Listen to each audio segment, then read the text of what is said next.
আন্দোলন করছে, ঠিক আছে, যা করছে আমি তাদের সবাইকে সম্মান জানাই, কিন্তু সুপ্রিম কোর্ট একটা অর্ডার দিয়েছে, তার তো টাইম আছে, তো এখনই হয়ে যাবে না, টাইমটাকে তো মেনটেন করতে হবে। আন্দোলন করছে বলেই তো একটা বিরাট ব্যাপার কিছু হয়ে যাচ্ছে না।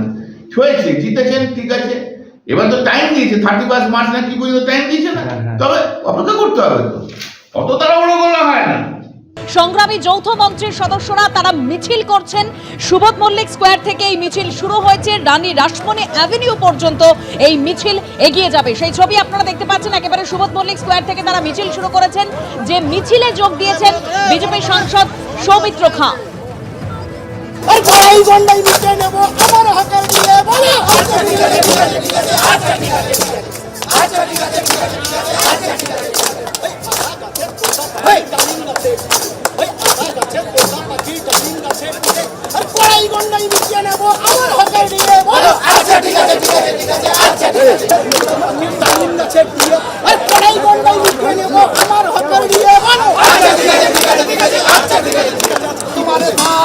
समझा देंगे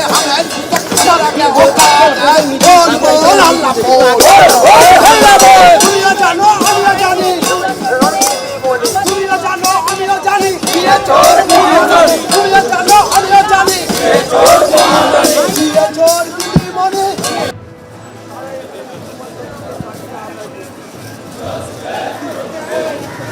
এসএন ব্যানার্জি রোডের সেই ছবি আপনারা দেখতে পাচ্ছেন। মিছিল এগিয়ে চলেছে, ফের পথে ডিএ আন্দোলনকারীরা বকেয়া ডিএ মিটিয়ে দিতে হবে, বকেয়া ডিএর 100% মেটানোর নির্দেশ দিয়েছে সুপ্রিম কোর্ট। আর সেই নির্দেশ অবিলম্বে কার্যকর করতে হবে, এই দাবিকে সামনে রেখেই তারা এবার পথে নামলো, অর্থাৎ ফের পথে নামলো সংগ্রামী যৌথ মঞ্চ। কল্যাণ ব্যানার্জিকে বলুন যে সেই নির্দিষ্ট টাইম ফ্রেমটা কতদিনের। কল্যাণ ব্যানার্জি এটা গায়ে লাগবে, খুব স্বাভাবিক আছে, কারণ গোটা সুপ্রিম কোর্টকে আমাদের বিরুদ্ধে নামিয়েও এই মামলাতে হারাতে পারেনি, চেষ্টা করেছিল মামলাটাকে দিনের পর দিন ডিলে করে রাখার। সংগ্রামী যৌথ মঞ্চ যুক্ত হয়েছে এই মামলাতে, ইমপ্লিডার হিসেবে যুক্ত হয়েছিল। কর্মচারীদেরই একটা অংশকে দিয়ে রাজ্য সরকার চেষ্টা করেছিল যাতে আমরা ঢুকতে না পারি। আমরা ঢুকে সেখানে গোপাল সুব্রমণিয়ামকে নামিয়ে পরে মামলাটাকে এমনভাবে কন্ডাক্ট করেছি যে সেই মামলাটা 3 মাসের মধ্যে শেষ করিয়ে 4 মাসের মধ্যে সেটাকে রায় করিয়ে নিয়ে চলে এসেছি। কল্যাণ ব্যানার্জি তো খারাপ লাগবেই, এত দুর্দণ্ড প্রতাপ আইনজীবী, একটা নামগোত্রহীন একটা মঞ্চ তাদের কাছে হেরে গেল, এ তো খুব স্বাভাবিক ব্যাপার। সেই মানে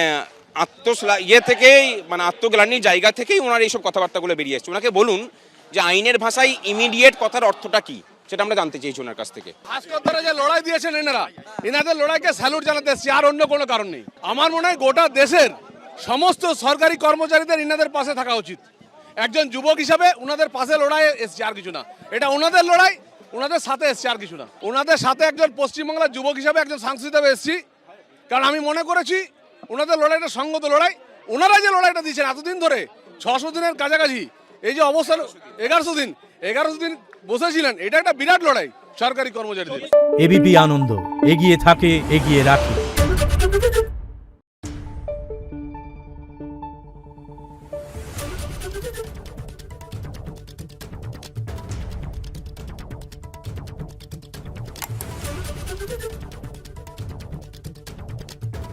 Thank you.